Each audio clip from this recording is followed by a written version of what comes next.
সংখ্যা কম, আর সংখ্যা কম বলে বেঈমানরা বেঈমানদের মতো রাম মন্দিরটাকে বাবরি মসজিদের নিচেই খুঁজে, বাবরি মসজিদটাকে রাম মন্দিরের নিচেই খুঁজে পাচ্ছে। কথা কি বলছে বুঝতে পারছেন না? ওখানে যদি একজন সৎ ন্যায়নিষ্ঠ ইনসাফওয়ালা বিচারপতি থাকতো, ওই 3 বিচারপতি বেঞ্চ যখন বাবরি মসজিদের রায়টা দিয়েছিল, আজ পর্যন্ত প্রমাণ করতে পারেনি যে বাবরি মসজিদের তলায় রাম মন্দিরের নিচে বাবরি মসজিদ ছিল বা বাবরি মসজিদের তলায় কোনো একটা মন্দির ছিল, প্রমাণ করতে পারেনি। 3 বিচারপতির বেঞ্চের মধ্যে প্রধান বিচারপতি কি রায় দিয়েছে যে এর তলায় ছিল কি না ছিল এটা প্রশ্ন না, প্রশ্নটা হলো ভারতবর্ষের বেশি মানুষ তাদের বিশ্বাস হলো যে এখানে রামচন্দ্রের জন্মভূমি, তাই বিশ্বাসের উপরে ভিত্তি করে রায় দিলাম। আমার কথা আমাদের বোঝাতে পারেনি আপনাদের? বিশ্বাসের উপরে ভিত্তি করে রায় দিলাম। কালকে একটা ছেলে আমার থানার নাম বারাইপুরে ওখানে গিয়ে কেস করেছে। বললে কি বলছে, আব্দুল্লাহ জুবাইরের বউটা আমার বউ। বললে কি ব্যাপার হলো? কি রে কি বলছিস তুই? বললে হ্যাঁ। বললে কেন? বললো ওটা আমার বিশ্বাস। কি গো ওই বিশ্বাস, আব্দুল্লাহ জুবাইরের বউটা আমার বউ, আমার দিতে হবে। হ্যাঁ, আপনার বাড়ির একজন পরশুদিন কোর্টে কেস করবে যে এই ঘরটা আমার ঘর, আমার ঘর ভেঙে ঘর করেছে। বললে কেন? বললে এটা আমার বিশ্বাস। কি বলছি বুঝতে পারছেন না? বাবরি মসজিদের রায় বেঈমানি বেইনসাফ হয়েছে। বিচারপতি রায় দেওয়ার সময় রায়টা অনলাইনে আজও আছে, পড়ে দেখে নেবেন। বিচারপতি বলেছিল যে বাবরি মসজিদের তলায় রাম মন্দির ছিল কি ছিল না ওটা মীমাংসিত বিষয় নয়, তার কোনো প্রমাণ নেই, তবে বেশিরভাগ মানুষের বিশ্বাস রামের জন্মভূমি, তাই রায় দিচ্ছি। এটা কি ইনসাফের রায় না বেঈমানের রায়? বেঈমানি রায়। আবার তারা এক ধাপ বেড়ে বলেছে খাজা মঈনুদ্দিন চিশতি রহমাতুল্লাহ আলাইহির মাজার বা কবর, ওর নিচে নাকি শিবের লিঙ্গ পাওয়া যাচ্ছে। আপনারা শুনেন নাই? লিঙ্গ সব জায়গায় একটা করে লিঙ্গ ঠেলে উঠছে। কটা লিঙ্গ আল্লাহই জানে। হ্যাঁ, খাজা মঈনুদ্দিন চিশতির কবরের তলায় লিঙ্গ ঠেলে উঠেছে। কত লিঙ্গ নেবে বাবা? তারা করবে। আগামী হয়তো 1 মাসের মধ্যে বলবে দাদা হুজুরের মাজারের তলায় আরেকটা শিবের লিঙ্গ আছে, বসিরহাট হুজুরের মাজারের নিচে আরেকটা শিবের লিঙ্গ আছে। বলতে পারে না? পারে না? খাজা মঈনুদ্দিন চিশতির কবরের নিচে যদি লিঙ্গ খুঁজে পায় তো বসিরহাট হুজুর তো তার তুলনায় অনেক মানে নিচু লেভেলের। কি গো বুঝতে পারছেন না? এগুলো তারা কেন বলছে জানেন? পরিকল্পনা করে। কি পরিকল্পনা? প্রথমে বলবে লিঙ্গ, এবার মসজিদটা মাজার ভেঙে দাও, কবর উড়িয়ে দাও, তলায় সার্ভে করো। কারা সার্ভে করবে? বেঈমান জালিম। সার্ভে করে কি রিপোর্ট দেবে? যে নিচে একটা পাওয়া গেছে, তার মাথাটা সরু আর এত বড় লম্বা, ওটাই লিঙ্গ। বলবে ওটা। জ্ঞানবাপী মসজিদের লিঙ্গ খুঁজে পেয়েছিল জ্ঞানবাপী মসজিদ। আপনাদের স্মরণে থাকা দরকার, প্রত্যেকটা মসজিদে আগে যত আমাদের ঐতিহাসিক মসজিদ ছিল, ওই মসজিদগুলোর মধ্যে ছিল ফোয়ারা। কি ছিল বলুন? আপনারা কলকাতা টিপু সুলতান মসজিদে নামাজ পড়েন নাই কেউ? ওই মসজিদের মধ্যে ফোয়ারা রয়েছে, পানি এরকম পড়ে, ওই মাথাটা উঁচু আর ওই চতুর্দিকে ফোয়ারা, মাছ ফাছ ছাড়া রয়েছে। তো জ্ঞানবাপী মসজিদের ওই ফোয়ারাটা বলছে এটাও লিঙ্গ। যা দেখছেন লিঙ্গ বানিয়ে দিচ্ছে, কারণ মাথাটাও লিঙ্গ বলে কোনোদিন কেটে ফেলা যাবে। আপনি সাবধানে থাকুন। আমি আপনার চোখটা খুলে দিতে এসেছি। কেন আপনাকে তাবলীগ, ফুরফুরা, আজানগাছি, কাদিয়া, চিশতিয়া মানা করেছে এগুলো করতে জানেন? বিল পাস হয়ে গেছে, পার্লামেন্টে বিল এনেছে কি? ওয়াকাফের মসজিদ, ওয়াকাফ মাদ্রাসা, ওয়াকাফ কবরস্থান, ওয়াকাফ ঈদগাহ, কোন মুসলমান সরকারি জায়গায় মসজিদ করেছে নাম বলুন। আমি আব্দুল্লাহ জুবাইর, আমি জেসিবি দিয়ে ভেঙে দেবো, নাম বলুন দেখি। সরকারি জায়গায় মসজিদে নামাজ জায়েজ হবে না। রেল স্টেশনের জায়গায় মসজিদে নামাজ হবে না। কোন পিডব্লিউর জায়গায় মসজিদ নামাজ হবে না। কোন বিমানবন্দরের জায়গায় জোর করে মসজিদ করলে নামাজ হবে না। এমন কি কেউ যদি কারোর জায়গা দখল করে মসজিদ করে নামাজ পড়ে, নামাজের জন্য, ঈদগাহর জন্য শর্ত হলো জায়গাটা ওয়াকফ করে দেওয়া। ওয়াকফ মানে হচ্ছে আল্লাহর জন্য পুরো লিল্লাহিয়াত করে দেওয়া। ভারতবর্ষের জমিনে যতগুলো সম্পদ আছে, রেলের জায়গা বাদ দিয়ে সরকারি সম্পত্তির পরে সবচাইতে বেশি সম্পত্তির নাম হলো মুসলমানদের ওয়াকফ সম্পত্তি। জোরে বলুন। মুসলমানদের অকাপ সম্পত্তিগুলো যদি সঠিকভাবে ব্যবহার হয়ে এই টাকাগুলো যদি মুসলমানদের পিছনেই খরচ করা হতো, একটাও ছেলে অশিক্ষিত থাকতো না, একটাও মেয়ে মূর্খ থাকতো না, একটাও মুসলমান ঘর ছাড়া গৃহহীন থাকতো না। আজকের ওয়াকাফ সম্পত্তি হলো সেকেন্ড লার্জেস্ট প্রপার্টি, সবচাইতে দ্বিতীয় বৃহত্তম সম্পত্তি। সরকার দেখলো মসজিদ আছে 5 কাঠা জায়গা, মসজিদের জমি আছে 20 বিঘে ওয়াকাফ সম্পত্তি, মাদ্রাসা আছে 4 কাঠা জায়গা, মাদ্রাসার নামে 3 বিঘে জায়গা আছে, কবরস্থানে 50টা মাইয়েত আছে, 10 বিঘে কবরস্থান আছে, বছরে দুবার নামাজ পড়ে, ঈদগার সম্পত্তি আছে প্রায় 20 বিঘে। এই সম্পত্তিগুলো কিভাবে খাওয়া যায়, দখল করা যায়? একজন ব্যক্তি পার্লামেন্টে বিল আনলো, তারা বলল ওয়াকফ সম্পত্তিটা সংশোধন করতে হবে, ওটা মুসলমানদের হাতে থাকবে না, ওটা ডিস্ট্রিক্ট ম্যাজিস্ট্রেট অর্থাৎ ডিএম দিয়ে ওই সম্পত্তিটা দখল করে ডিএম মহাশয় গিয়ে তখন সম্পত্তি পরিচালনা করবে। জুমার দিন ডিস্ট্রিক্ট ম্যাজিস্ট্রেট যদি বলে নামাজ হবে তবে মসজিদে নামাজ হবে, আর ডিএম যদি বলে নামাজ হবে না, ওযু করে বাড়ি চলে যাও, জুমার নামাজ পড়বে না। আপনার বাপ মারা গেছে, বাপের জানাজা হয়ে গেছে, এবার দাফন করতে যাবে কবরে, কবরে দেখছেন চাবি মারা, চাবিটা থাকবে সরকারি কর্মচারীদের হাতে। ডিস্ট্রিক্ট ম্যাজিস্ট্রেট বলবে কবরস্থানে মাটি দেওয়া যাবে না, আপনার বাপকে হয় আকাশে তুলে দাও, না হলে চুলোয় পুড়িয়ে দাও, কোনো রাস্তা নাই। এর নাম হচ্ছে ওয়াকফ আইন। মসজিদ থাকবে, মসজিদের সামনে নোটিশ পড়ে যাবে এই মসজিদটা ওয়াকফ আন্ডারে, সরকারের অনুমতি নাই এখানে নামাজ পড়া। ওরা যে বিলটা পাস করবে, দেখে দেখে তবলিগের মসজিদ করবে না, ফুরফুরার মসজিদ করবে না, আহলে হাদিসদের মসজিদ করবে না, জামাত ইসলামের মসজিদ করবে না, মসজিদ মাদ্রাসা দেখলেই করবে। কার মসজিদ কোন দলের এগুলো দেখবে না। কথা কি মাথায় কিছু যাচ্ছে নাকি শুধু মাথার মধ্যে পালিয়ে যাচ্ছে? সমস্ত মসজিদ তাদের আইনে এনেছে, আর আপনি বলছেন তাবলীগ, ফুরফুরা, আজানগাছি, কাদিয়া, চিশতিয়া, হানাফি, শাফি, হাম্বলি, মালিকি, দেওবন্দি, চরমোনাই মারামারি করেই যাচ্ছে। সাবধান হন, জীবন দেওয়ার জন্য তৈরি হয়ে যান। জীবনের কোনো দাম নাই যদি ঈমান নিয়ে না মরতে পারেন। একটা কুকুর মরলে তার হিসাব হবে না, আর আপনি যদি ঈমান ছাড়া মরেন আপনার হিসাব হয়ে জাহান্নামে যাবে। কি বলছি নিশ্চয়ই আপনারা বুঝতে পারছেন? জীবনটা খুব সামান্য। আমি প্রথমে উঠে বললাম যে আমাদের বেঁচে থাকার গ্যারান্টি নাই, মরণের গ্যারান্টি আছে। নতুন জামাই এসছে, বড় ভাই মানে বড় শালা, আমরা শালা বলেন তো স্ত্রীর ভাইয়ের, হ্যাঁ শালা বলেন না, শালা।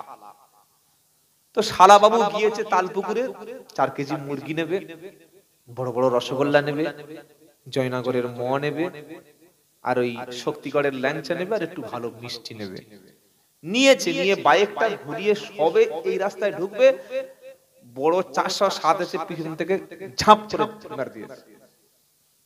কোথায় পোল্টি আর কোথায় ল্যাংচা, ও গিয়ে 20 ফুট দূরে পড়ে নাক থেকে, মুখ থেকে আর কান থেকে রক্ত এসছে, ব্রেন আউট, সঙ্গে সঙ্গে স্ট্রোক, স্পট ডেড। এটা হতে পারে না পারে না। আশা ছিল কি মিষ্টি কিনবো, দই কিনবো, মাংস রান্না হবে, দুপুরে চিকেন বিরিয়ানি হবে, শালা বোনাই একসাথে আনন্দ করে খাবো। এর নাম হচ্ছে মানুষের জীবন। কোনো 1 সেকেন্ডের গ্যারান্টি নাই। একদিন মাটির ভিতরে হবে ঘর, রে মন আমার কেন বাঁধো দালান ঘর। একদিন মাটির ভিতরে হবে ঘর, রে মন আমার কেন বাঁধো দালান ঘর। প্রাণ পাখি যাবে উড়ে পিঞ্জার ছেড়ে, ধরা ধামে সবই রবে, তুমি যাবে চলে। বন্ধু বান্ধব যত, মাতা পিতা তারা সুত, বন্ধু বান্ধব যত, মাতা পিতা তারা সুত, সকলে হবে তোমারই পর, রে মন আমার কেন বাঁধো দালান ঘর। যে দেহটাকে এত মহাব্বত করি, মাছি বসেছে উড়িয়ে দিচ্ছি, মশা বসছে মেরে দিচ্ছি, নোংরা লাগছে পরিষ্কার করছি, দাড়ি রাখলে একটু বয়স্ক লাগবে দাড়িটা ফেলে দিচ্ছি। বাবা দাড়ি রাখলে গোঁফ রাখলে যদি বয়স লাগে তাহলে দাঁতগুলো ফেলে দাও, আরো ছোট হয়ে যাবে, বয়স কম হয়ে যাবে। কি গো?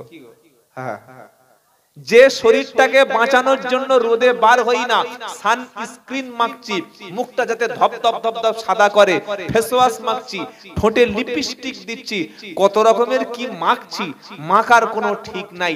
এই দেহটা মরণের 7 দিন 15 দিন 14 দিন পরে মাটির সঙ্গে মিশে চুলগুলো খসে গেল, নখগুলো খসে গেল, চর্বিগুলো পচে গেল, মাংসগুলো পোকার খাবার হয়ে গেল, হাতগুলো পাগুলো হাড্ডিগুলো কঙ্কাল হয়ে গেল।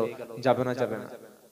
কি ভাঁ কবর থেকে হাত পা রকম মুন্ডু পান না, মাথার খুলি আর এই হাত পান না। তাই কবি বলছে, দেহ তোমার চার মোচার গলে পৌঁছে যাবে, শিরা উপশিরা গুলি ছিন্ন ভিন্ন হবে। দেহ তোমার চার মোচার গলে পৌঁছে যাবে, শিরা উপশিরা গুলি ছিন্ন ভিন্ন হবে। মুন্ডু মেরু দণ্ড সবই হবে খণ্ড খণ্ড, মুন্ডু মেরু দণ্ড সবই হবে খণ্ড খণ্ড, মাটির উপরে পড়ে রবে সব। রে মন আমার কেন বাঁধো দালান ঘর, একদিন মাটির ভিতরে হবে ঘর। রে মন আমার কেন বাঁধো দালান ঘর। সকলে আমরা ঈমান নিয়ে কবরে যাব, বলুন ইনশাআল্লাহ। ঈমান নিয়ে কবরে যাওয়ার জন্য প্রথমে যেটা আপনাকে করতে হবে, ঈমান এনেছি লা ইলাহা ইল্লাল্লাহ এটা বললেই জান্নাত না, এরপরে 5 ওয়াক্ত নামাজ। এরপরে কি জোরে বলেন? 5 ওয়াক্ত নামাজ। যারা জাহান্নামে যাবে তাদেরকে প্রশ্ন করা হবে, ফি জান্নাতি ইয়াতাসাআলুনা আনিল মুজরিমিনা মা সালাকাকুম ফি সাকার। 29 নম্বর পারা 17 নম্বর পৃষ্ঠা 13 নম্বর লাইন 42 নম্বর আয়াত সূরার নাম মুদ্দাসসির। জান্নাতি ব্যক্তিগুলি আল্লাহর জান্নাতে বসে বসে যখন জাহান্নামীদের দিকে একবার তাকাবে তখন তাকিয়ে চিনতে পেরে যাবে, আর জান্নাতি ব্যক্তিগুলি তখন জাহান্নামী ব্যক্তিদের প্রশ্ন করবে, ফি জান্নাতি ইয়াতাসাআলুনা আনিল মুজরিমিনা মা সালাকাকুম ফি সাকর। আপনার পাড়ার একটা ছেলে কলকাতায় গিয়ে দেখছেন শিয়ালদায় ওই 12 নম্বর প্ল্যাটফর্মে পোস্টারে বেঁধে আর একদম খেলাচ্ছে, উদুমে খেলাচ্ছে। আপনি তখন লোকদের জিজ্ঞাসা করবেন না, এই আমাদের সেই জয়নালের ছেলেরা ছোট ছেলেটা সওগাত ওর মারছে কেন? কারো জিজ্ঞাসা করবেন না যে হয়তো মারছে কেন? বলবেন না? বলবেন না? পাড়ার লোক যদি কোনো জায়গায় গিয়ে মার খায় বা কোনো জায়গায় যদি ফেঁসে যায়, আমরা দেখে কি বলি, চেনা চেনা লাগছে, কাজ ছিল, ও হ্যাঁ হ্যাঁ ইয়ে ছেলে, বলি না? বলি না? তো যখন মানুষ যারা আমরা নামাজি ঈমানওয়ালা যারা কলেমা পড়েছি জান্নাতে যাব, গিয়ে দেখবো একই এলাকার একই পাড়ার একই পঞ্চায়েতের প্রচুর লোক জাহান্নামে ওই রকম মার খাচ্ছে, আর জাহান্নামীরা চিৎকার করবে, চেঁচামেচি করবে। আহা, 40 বছর যখন জাহান্নামে প্রথমে নিক্ষেপ করা হবে, 40টা বছর বাঁচাও বাঁচাও বাঁচাও, রক্ষা করো, বাঁচিয়ে দাও, মেরে ফেলো, শেষ করে ফেলো, এরকম চিৎকার করবে। কোরআনে লেখা আছে বাবা, 40 বছর যখন চিৎকার চেঁচামেচি জাহান্নামীরা করবে, কাফেররা, জাহান্নামের ফেরেশতা তার নাম হচ্ছে মালিক। কি নাম বললাম? মালিক। এই মালিক ফেরেশতা 40 বছর আযাব ভোগ করে জাহান্নামীদের চিৎকার চেঁচামেচির পরে জিজ্ঞাসা করবে, এই তোমরা চিৎকার করছো কেন? কেন চিৎকার করছো বলো? তোমাদের কি সমস্যাটা বলো? তখন জাহান্নামীরা কি বলবে জানেন? وقال الذين في النار لخزنة جهنم ادعوا ربكم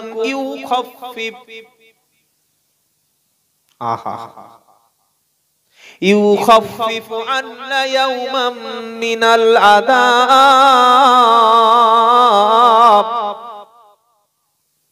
জাহান্নামীরা বলবে, এই ফেরেশতা আল্লাহর কাছে একটু বলো আমাদের আযাব যেন একটু হালকা করে দেয়, আল্লাহর কাছে বলো আমাদের যেন একটু মুক্তি দান করে, আমাদের আযাবটা যেন একটু হালকা করে দেয়। তখন জাহান্নামীরা বলবে ক্বালু আলাম ইয়াতি, তখন ফেরেশতা বলবে ক্বালু আলাম ইয়াতিকুম রুসুলুম মিনকুম, আল্লাহর পক্ষ থেকে কি তোমাদের কাছে কোনো দূত, কোনো মেসেঞ্জার, কোনো ইমাম, কোনো আলেম, কোনো ওলামা কেউ কি তোমাদের কাছে সতর্ক করে নাই?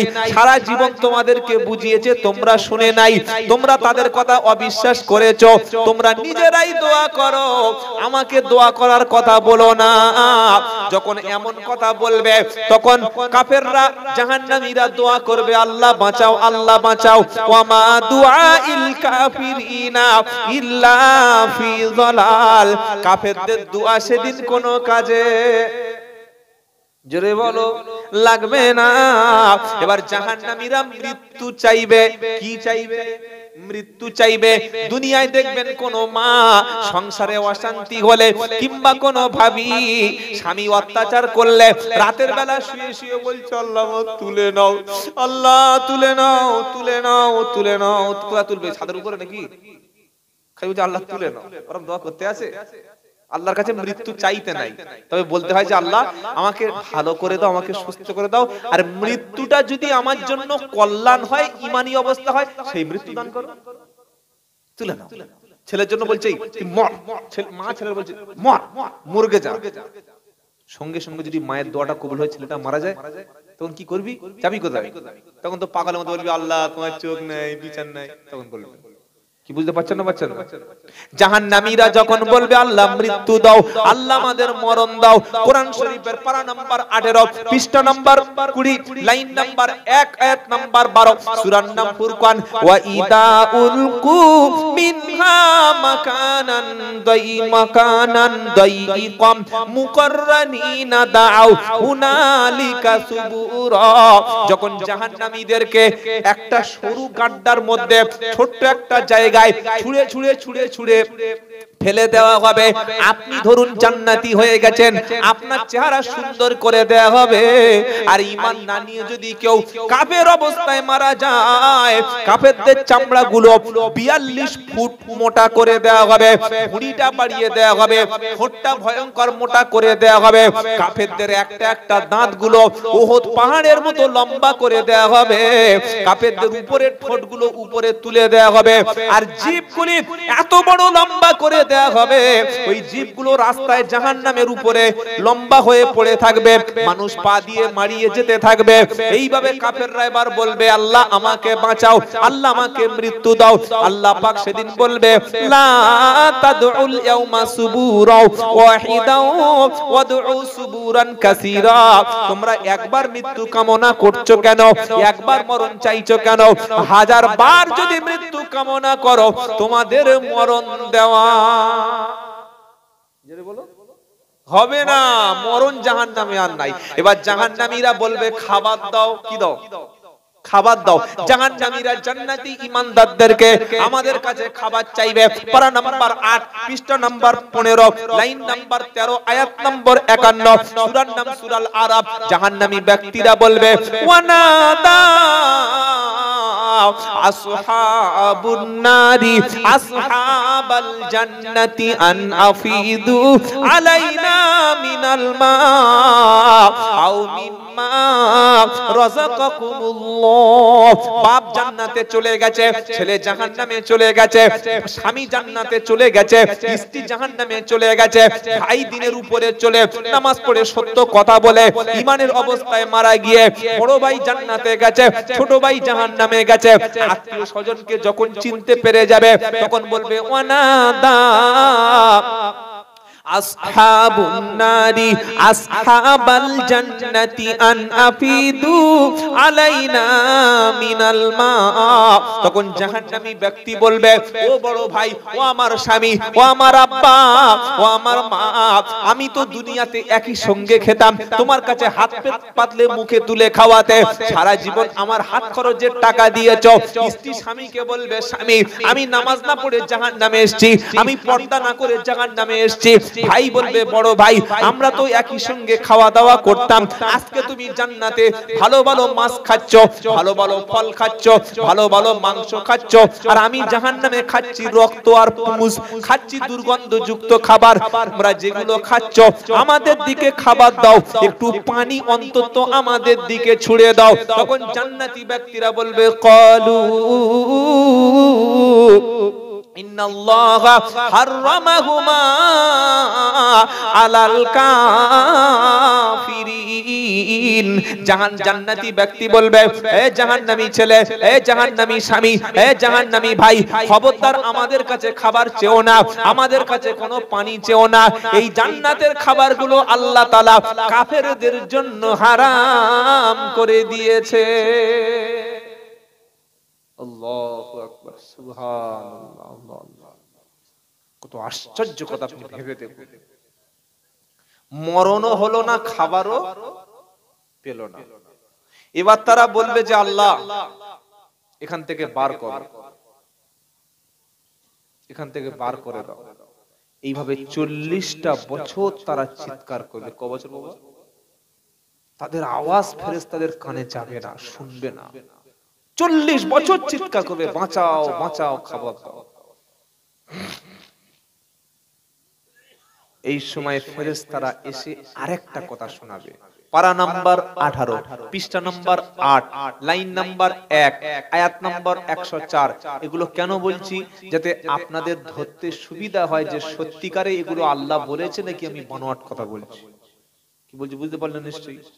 একজন বলছে আমার 3 বিঘে জমি আছে, শ্বশুর বাড়ি গল্প করছে। শ্বশুর চালাক লোক ছিল, আমিনের কাজ করতো। আমিন মানে কি? জমি মাপে। তো বলে বাবা দাগ নাম্বার আর খুদিয়ার নাম্বারটা, জেল নাম্বারটা বড় নন্দী। এখন তো সব নেটের যুগ।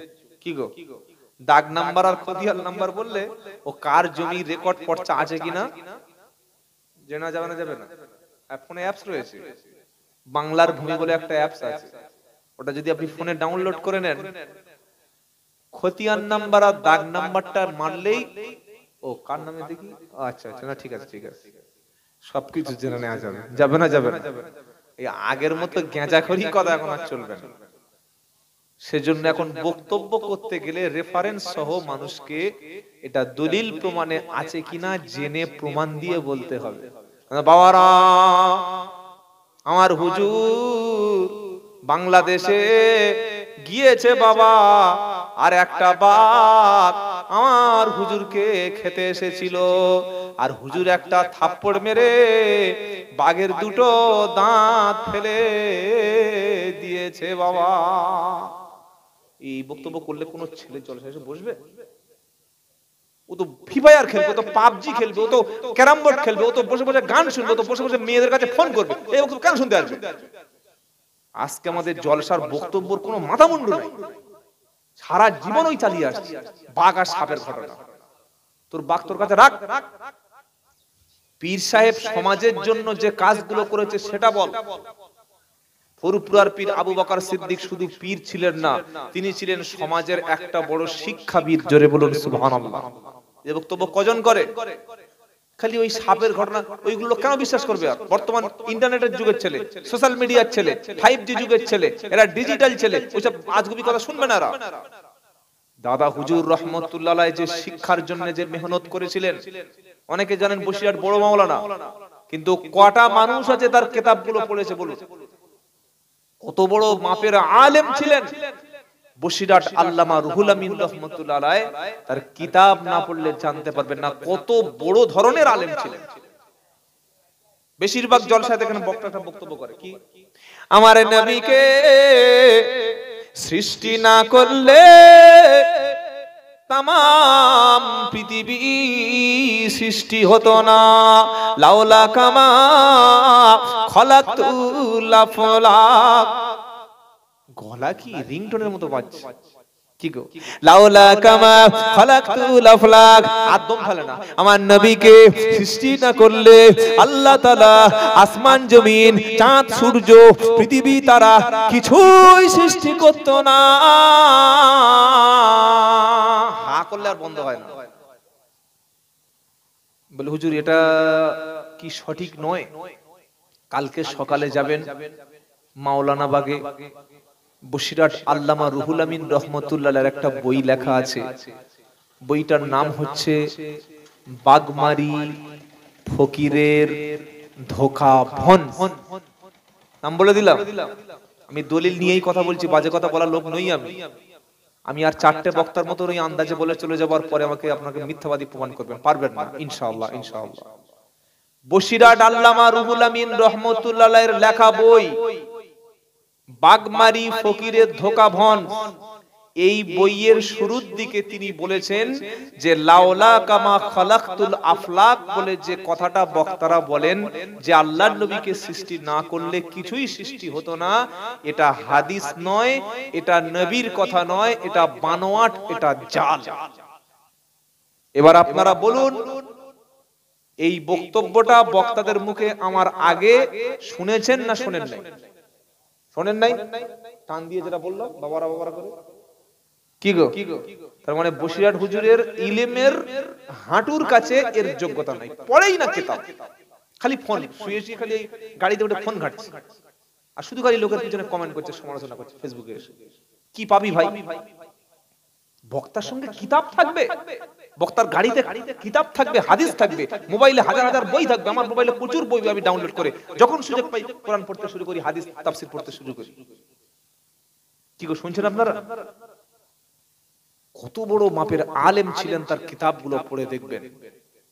আমরা বসিরহাট হুজুরকে কোন জায়গা নামিয়ে এনে ফেলেছি। বড় পীর আব্দুল কাদের জিলানী রহমতুল্লাহ তিনি শুধু পীর ছিলেন না, তিনি ছিলেন মস্ত বড় মাপের একজন আলেম। জোরে বলুন সুবহানাল্লাহ। তার কিতাবের নাম হচ্ছে গুনিয়াতুত তালিবিন, বিখ্যাত কিতাব, যেটা এখন বাংলায়ও বার হয়ে গেছে। এই বড় পীর আব্দুল কাদের জিলানীর ইলম আপনারা মাপতে পারবেন না, এটা মাপার জিনিস নয়। পৃথিবী থেকে যখন একজন আলেম বিদায় হয়ে যায়, ওই আলেমের জায়গায় অত বড় পরিমাণ সমপরিমাণ আলেম আর কোনোদিন আল্লাহ তৈরি করেন না। সুবহানাল্লাহ বলতে ইচ্ছা করে না? খাজা মঈনুদ্দিন চিশতি হুজুর চলে গেছেন, সেই সমপরিমাণ ব্যক্তি আর একটাও তৈরি হয় নাই, হবেও না। আমরা যে ইমামের মাসলাক মেনে চলি, নাম বলুন। আসল নাম নুমান ইবনে সাবিত রাহিমাহুল্লাহ, আবু হানিফা রাহমাতুল্লাহ, সবাই চেনে। এই ইমামের যে ইলম, তার যে যোগ্যতা, তার যে তাকওয়া, যে পরহেজগারিতা, কিয়ামত পর্যন্ত ওই রকম ইমাম আর একটাও তৈরি হবে না। জোরে বলুন সুবহানাল্লাহ। এটা আমি বানোয়াট কথা বলছি না, পড়াশোনা করে বলছি। তার আকীদার কিতাব রয়েছে লেখা আল ফিকহুল আকবার, আল্লাহর জাত আল্লাহর সিফাত সম্পর্কে পড়বেন, আল ফিকহুল আকবার। তো এই আবু হানিফা রাহমাতুল্লাহর ইন্তেকালের পরে ওই রকম মানুষ আর তৈরি হবে না।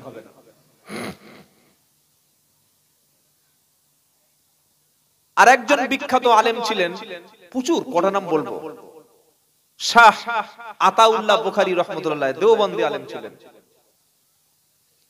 তিনি সেই যুগে একজন নবী দাবি করেছিলেন, তার নাম হচ্ছে গোলাম আহমদ কাদিয়ানী মির্জা, পাঞ্জাবের মির্জানগরে বাড়ি। সাহস দেখুন, নবী বলে দাবি করছে নিজেকে, বলছে আমি নবী। তো বলছে তো শেষ নবী মুহাম্মদ, বলছে উনি শেষ নবী, কিন্তু তারপরেও আমি একজন ছায়া নবী। কি বলছি বুঝতে পারলেন না? শাহ আতাউল্লাহ বুখারী রাহমাতুল্লাহ আলাইহি, উলামায়ে দেওবন্দ বললেন তুমি আমার কাছে বাহাসে বসো, চ্যালেঞ্জ করো। আতাউল্লাহ বুখারী বললেন তুমি প্রমাণ করো যে আমি নবী। তুমি প্রমাণ করতে পারবে না, কারণ নবী দাবি করা মানেই সে মিথ্যাবাদী, তার কাছে কোনো প্রমাণ নেই। তখন ওই গোলাম আহমদ কাদিয়ানী মির্জা যে নতুন নবী দাবি করলো, নাউজুবিল্লাহ, কাফেরটা, অনেক হুজুর আপনি একটু আগে কাফের বলতে মানা করছেন, ফের কাফের বলছেন, অনেকে বলতে পারে। সমস্ত উলামায়ে কেরামদের ফতোয়া হলো যে আল্লাহর নবীর পরে কেউ যদি নবুয়াতের দাবি করে সে কাফের, সে কাফের, সে কাফের। 22 পারা সূরা আহজাবের 40 নম্বর আয়াতে আছে, মা কানা মুহাম্মাদুন আবা আহাদিম মির রিজালিকুম ওয়ালাকির রাসূলুল্লাহি ওয়া খাতামান নবী। মুহাম্মদ হচ্ছেন সাল্লাল্লাহু আলাইহি ওয়াসাল্লাম শেষ নবী। যদি কেউ বলে আমি নবী, সে তো কোরআনকে মানে না, সে তো কাফের, কোরআন অস্বীকারী কাফের। তো আতাউল্লাহ বুখারী বলল শোনো, ওই গোলাম আহমদ কাদিয়ানী মির্জা কাফেরটা বলল যে কোরআন শরীফে সূরা সাফের 6 নম্বর আয়াতে আল্লাহ বলছেন ইয়াতি মিন বাদি ইসমুহু আহমদ, আমার পরে একজন নবী হবে যার নাম হবে আহমদ। এটা ঈসা আলাইহিস সালাম বলে গেছেন নবী সম্পর্কে, কোরআনে আছে। ঈসা আলাইহিস সালাম নবী সম্পর্কে ভবিষ্যৎবাণী করেছেন, কোরআনে লেখা আছে যে আমার পরে একজনকে আল্লাহ নবী করে পাঠাবেন শেষ জামানায়, তার নাম হবে আহমদ। আর আপনারা সকলে জানেন মুহাম্মদ নামটা রেখেছিলেন নবীর দাদু আব্দুল মুত্তালিব, আর আহমদ নামটা রেখেছিলেন নবীর মা আমিনা। বলুন সুবহানাল্লাহ। তো আহমদকে সেটা আমাদের শেষ নবী। গোলাম আহমদ কাদিয়ানী বলছে না, ওই আহমদ সেই আমি আহমদ। কি গো? হ্যাঁ, আতাউল্লাহ বুখারী রাহমাতুল্লাহ বললেন শোনো, নামের শুরুতে যদি গোলাম তুলে দিয়ে আহমদ দাবি করে তুমি বলো যে ওই কোরআনের আহমদটা আমি আহমদ, নামের প্রথম অংশ যদি বাদ দেওয়া শরীয়তে লকবটা জায়েজ হয়, তাহলে আমার নাম হলো আতাউল্লাহ বুখারী, আতাউল্লাহ। আমি আতাটা তুলে দিয়ে আল্লাহ বলছি তোর মতো কাফের আমি নবুয়ত দেইনি। জোরে বলবেন না সুবহানাল্লাহ। তোর যুক্তি তোর কাছে দিচ্ছি, তুই বললি হ্যাঁ আমি নবী, এই গোলাম আহমদ, তোর নাম গোলাম আহমদ, তুই বলছিস গোলাম গোলাম তুলে দিলাম, আমি আহমদ আমি নবী। ঠিক আছে, আমি আতাউল্লাহ বুখারী, তোর যুক্তিতে যদি নামের প্রথম অংশ তুলে দেওয়া হয় তাহলে আতা বাদ দিয়ে আমি তো এখন আল্লাহ, তাহলে আল্লাহ হয়ে বললাম তোর মতো কাফের নবুয়ত দিইনি। জোরে বলুন সুবহানাল্লাহ। সে আলেমাত তৈরি হবে না। চলে গেছেন ফুরফুরার পীর আবু বকর সিদ্দিক রাহমাতুল্লাহ আলাইহি, যার প্রথম কাজ ছিল সমাজ থেকে শিরক আর বিদআত দূর করে দেওয়া। শিরকটা কি ভাই? সবচাইতে বড় পাপের নাম হচ্ছে শিরক। সূরা লুকমানে আল্লাহ বলছেন ইন্না শিরকা লাযুলমুন আযীম। মদ খেয়েছেন আল্লাহ ক্ষমা করতে পারে, সুদ খেয়েছেন ক্ষমা করতে পারে, 500 মহিলার সঙ্গে জিনা করেছেন ক্ষমা করতে পারে, নামাজ কাজা করেছেন ক্ষমা করতে পারে, এমন কি মার্ডার করে দিয়েছেন ক্ষমা করতে পারে। কোন মুসলমান যদি আল্লাহর সমকক্ষ কোন পীরকে কোন ব্যক্তিকে বসিয়ে দেয়, আল্লাহ ছেলে দিতে পারে, খাজা মঈনুদ্দিন চিশতি ছেলে দিতে পারে, আল্লাহ সুস্থ করতে পারে, কোন পিশাব সুস্থ করতে পারে, আল্লাহ আমার ভাগ্য পরিবর্তন করতে পারে, গোরাচাঁদপির ভাগ্য পরিবর্তন করতে পারে, আল্লাহ আমার জীবিকার রুজির দূর করতে পারে কষ্ট, আবার খাজা মঈনুদ্দিন চিশতি তিনি আমার রুজির অভাব দূর করে দিতে পারে, আল্লাহ আকাশ থেকে বৃষ্টি বর্ষণ করতে পারে, আমরা যদি কবরের কাছে গিয়ে দোয়া চাই কবরওয়ালা আমার রুজির ব্যবস্থা করে দেবে। এটা বিশ্বাস করার নাম কি? শিরক।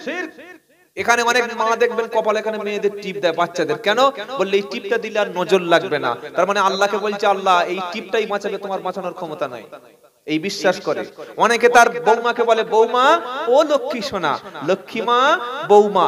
লক্ষ্মীটা মুসলমানদের দেবতা নাকি? মুসলমানদের কোন দেবতা আছে? মুসলমানদের আল্লাহ রসুল ছাড়া কেউ নাই।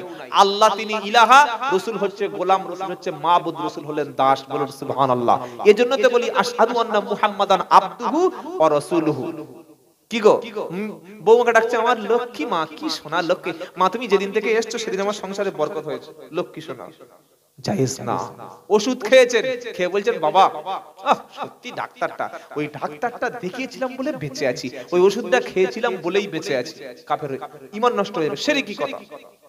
কেউ যদি তাবিজ হাতে নেয়, ও বাবা এই তাবিজ আছে, গুলি করলে কিচ্ছু হবে না, এই তাবিজ যেখানে আছে মাল সব টাকা চলে আসবে, শিরক হয়ে যাবে।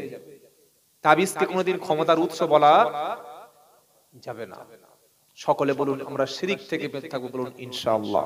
কবর জিয়ারত করা সুন্নাত, কিন্তু কবরে সেজদা দেওয়া, কবরে চাদর দেওয়া, কবরে আগরবাতি দেওয়া, কবরের কাছে মাথা নিচু করা, কবর চুমো খাওয়া, কবর। আপনি আমার বাড়ি তো ঘুটিয়ারি শরীফের কাছে, আপনি কালকে যাবেন আমার গাড়িতে চলুন।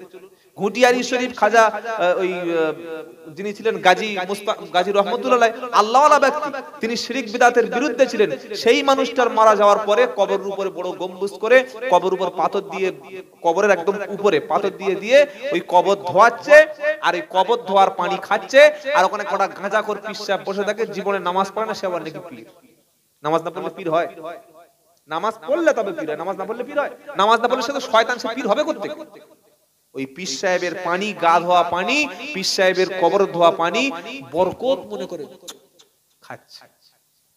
ছি ছি ছি ছি, মুসলমানদের আকীদা এত খারাপ। প্রত্যেকটা ব্যাপারে আল্লাহর উপরে ভরসা করবেন, বলুন ইনশাআল্লাহ। তিনি ছাড়া কেউ কিছু করতে পারবে না, তিনি ছাড়া কোনো ক্ষতি করতে পারবে না। আল্লাহ আমার জন্য যে রুজিটা বরাদ্দ করেছে ওটাই হবে। সব মুফতি সাহেব, হুজুর সাহেব দোয়া করে আমার রুজির সামান্য কিছু বেশি ব্যবস্থা করতে পারবে না। আমি যতই চেষ্টা করি না কেন, আল্লাহ যদি না চান আমার ছেলে হবে না, আল্লাহ যদি না চান আমার কোনো অসুখ হবে না, আল্লাহ যদি না চান আমার রোড অ্যাক্সিডেন্ট হবে না, আল্লাহ যদি না চান আমার জীবনের কোনো ভালো মন্দ হবে না। এই তাওহীদকে বিশ্বাস করলে তবে আপনি ঈমানদার। মনে থাকবে ইনশাআল্লাহ, শিরক থেকে বেঁচে থাকবেন। 2 নাম্বার, বিদআতের কোনো কাজ করবেন না। যেটা ইসলাম নয় সেটাকে ইসলাম মনে করার নাম হচ্ছে বিদআত, ধর্ম মনে করে করা। কবরের উপরে ফুল দিয়ে দিচ্ছে, কবরে আগরবাতি দিয়ে দিচ্ছে, কবরে বাতি ধরিয়ে দিচ্ছে, কেন? বললে কবরের সম্মানে। এটা তো বিদআত। কবরের কাছে গিয়ে ছাগল ছেড়ে দিচ্ছে, কবরের কাছে গিয়ে মুরগি ছেড়ে দিচ্ছে, কবরের কাছে গিয়ে মান্নত করছে, বিদআত। যদি আল্লাহর নবীর চাইতে সম্মানিত ব্যক্তি পৃথিবীতে কেউ থাকতো, কেউ নাই, আল্লাহর পরেই রাসূল। সেই রাসূলের কবরে কোনো ছাগল দেওয়া হয় না, রাসূলের কবরে আগরবাতি ফুলবাতি নাই, রাসূলের কবর কাছে মোরগ খাসি হরিণ কিছু ছাড়া হয় না। তুমি কত বড় পীর সাহেব, তোমার কবর উপরে ছাগল ছেড়ে দিতে হবে? তো ব্যবসা শুরু করেছে এরা। যারা হক্কানি পীর তারা সব সময় শিরক এবং বিদআত মুক্ত থাকে। জোরে বলুন সুবহানাল্লাহ। দাদা হুজুর রাহমাতুল্লাহ আলাইহি সম্পূর্ণ শিরকের বিরুদ্ধে ছিলেন। বাংলার জমিনে তিনি তাওহীদ প্রতিষ্ঠা করেছেন। হাজার হাজার মাজার ছিল, মা মনসা দেবী ছিল, বন বিবির দেবী ছিল। মুসলমানরা বন বিবির কাছে গিয়ে সিজদা করত। ফুরফুরার আবু বকর সিদ্দিক, তাকে আপনারা শুধু খালি বাঘের ঘটনা দিয়ে চিনে রেখেছেন আর বোতল ফাটানো ঘটনা দিয়ে চিনে রেখেছেন, তার অবদান আপনাদের শোনানো হয়নি। বাবাজিরা, আল্লাহর ভাইরা, ওই মানুষটার পরে মানুষ আর হবে না, হবে? বাংলাদেশে রিসেন্ট শহীদ করে দেওয়া হলো আল্লামা দেলোয়ার হোসেন সাইদি সাহেব, জানেন না? কত বড় আল্লাহওয়ালা। 13টা বছর তিনি জেল খাটলেন, তবু সরকারের সঙ্গে আপোষ করলেন না। কি বড় আল্লাহওয়ালা। যখন মারা গেল সঙ্গে সঙ্গে ভূমিকম্প শুরু হলো, কেন? এটা আল্লাহর পক্ষ থেকে একটা আলামত, নিদর্শন দেখানো হলো। সুবহানাল্লাহ বিহামদিহি। সাইদি সাহেব আজ থেকে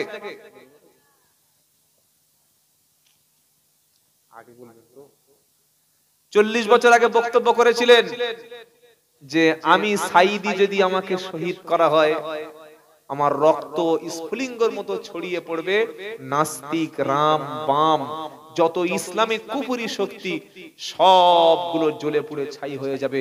5ই আগস্ট 15ই আগস্ট গত বছর শহীদ করা হলো 2023 সালের 15ই আগস্ট। 1 বছর যাই নাই, 5ই আগস্ট লাঠি কম্বল ঝোলা শাড়ি পাল্টানোর সুযোগ পায় নাই, রান্না করেছে খাওয়ার সুযোগ পায় নাই, চলে এসে মোদি চাচার ধুতির নিচে আশ্রয় নিয়েছে না নেই? সেজন্য আলেমদের সঙ্গে কোনোদিন দুশমনি রাখবেন না, আল্লাহওয়ালা ব্যক্তিদের সঙ্গে কোনোদিন খারাপ আচরণ করবেন না, বলুন ইনশাআল্লাহ।